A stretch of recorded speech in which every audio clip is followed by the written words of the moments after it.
What is up, everyone? I appreciate you all joining me in today's video. Behind me, we got the 2013 Subaru STI, and if you can read the title, guys, we are talking all about this beauty here today. Those of you that are in the market, or those of you that already own this car and you're slowly approaching the mile marker, that is 100,000 miles or 10 years on this car. This being a 2013, guys, we are sitting at 12 years, so there is a lot of information involved when you're dealing with a car that old.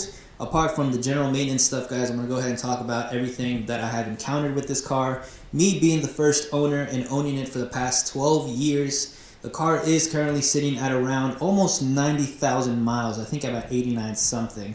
So it's climbing up there, and for its age, guys, it's actually holding up pretty well, apart from the obvious wear and tear that comes with this age. So I'm going to be talking all about that stuff today, guys. Maybe you're in the market for a used Subaru. Maybe you're looking at a 2014 STI or WRX or something along those lines, and you don't know what you're going to encounter with the car. Or maybe you're someone else what you're going to encounter.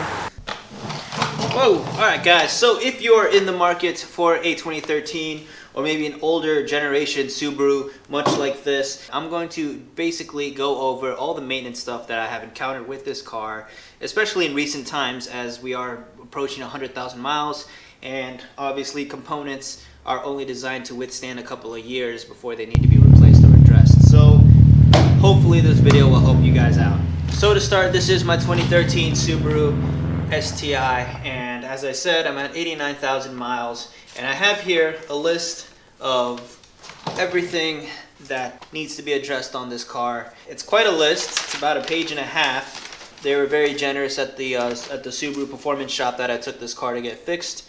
They gladly presented me a list of everything they found wrong in that moment. It's not too bad. There's some simple basic stuff like wiper replacements or battery tie-down replacements.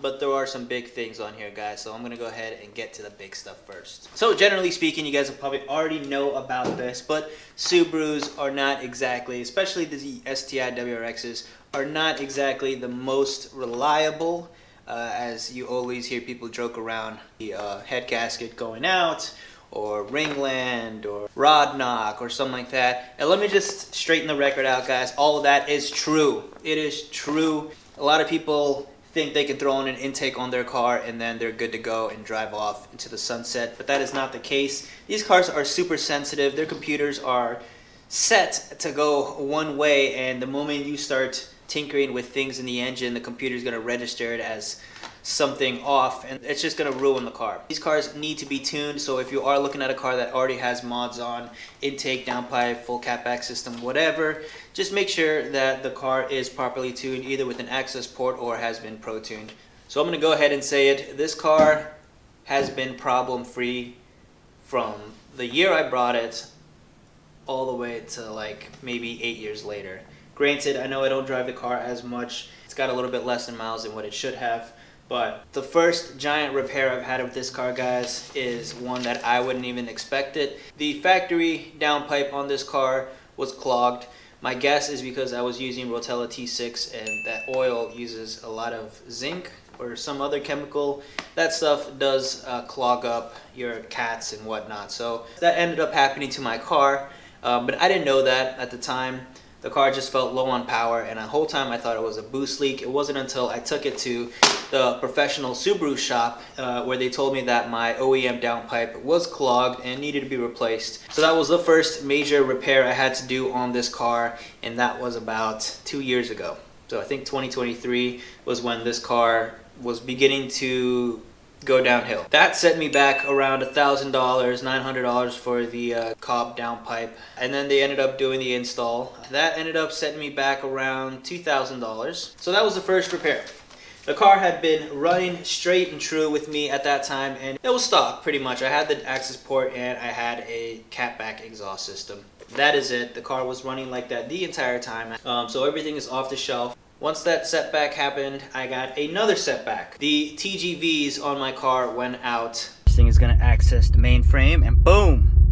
We're pulling up the P2006 engine light. TGV System 1 RH malfunction, stuck, closed. and yet again the car felt underpowered. So with that, I had no idea how to do it. I didn't even know that was the problem. Took it to the shop again. They said the same thing. Both TGVs had to be replaced. That was a couple of months after the first big repair.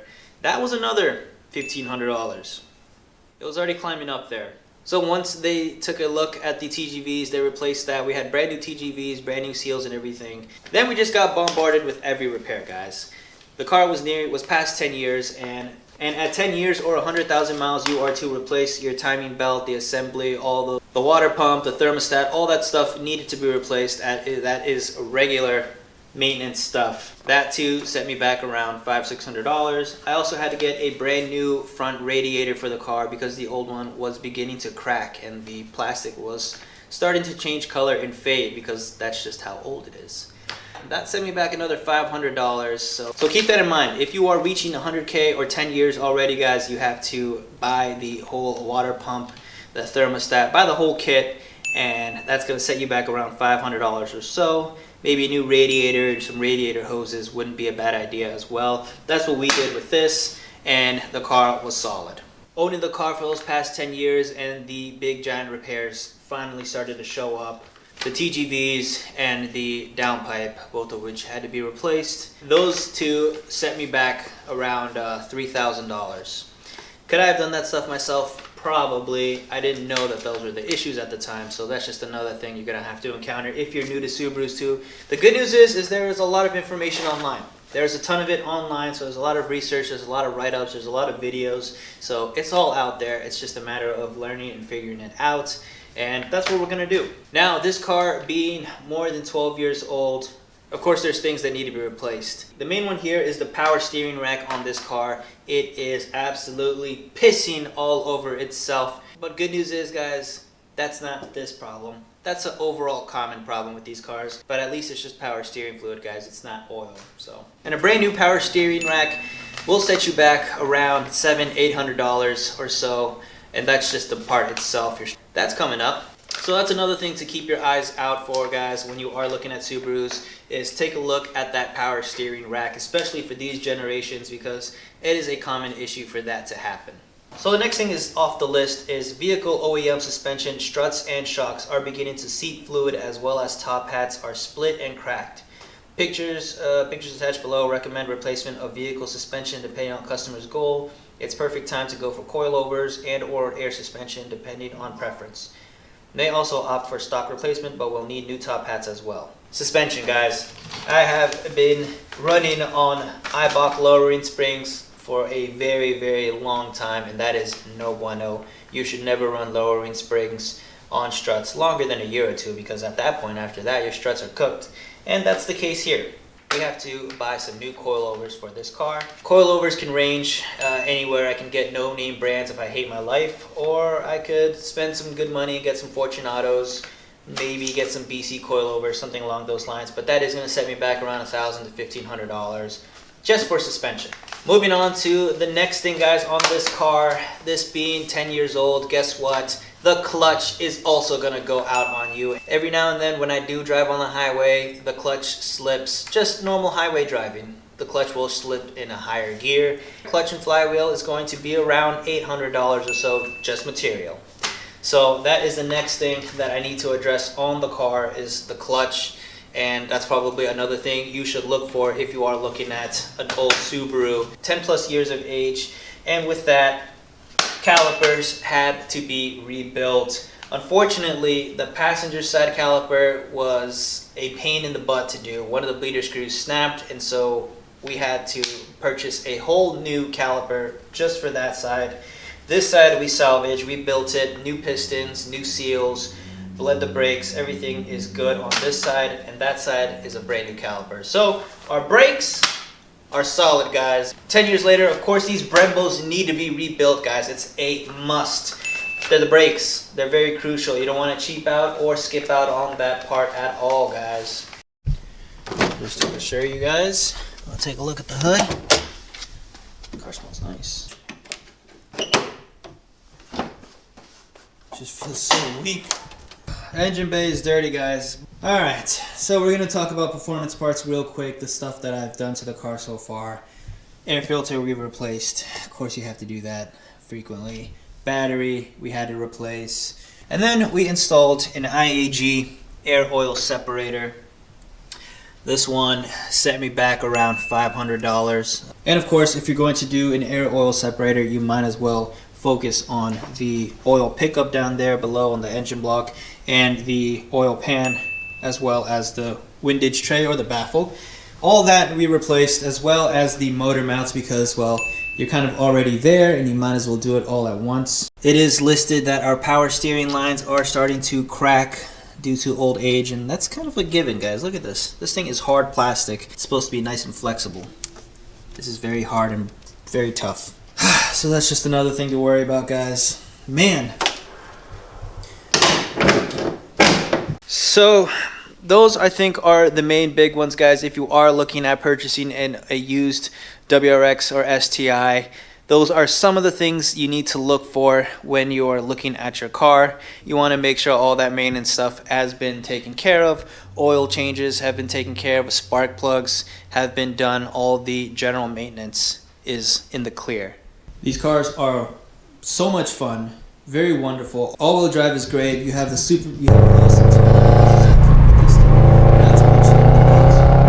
All that stuff makes this thing just unique.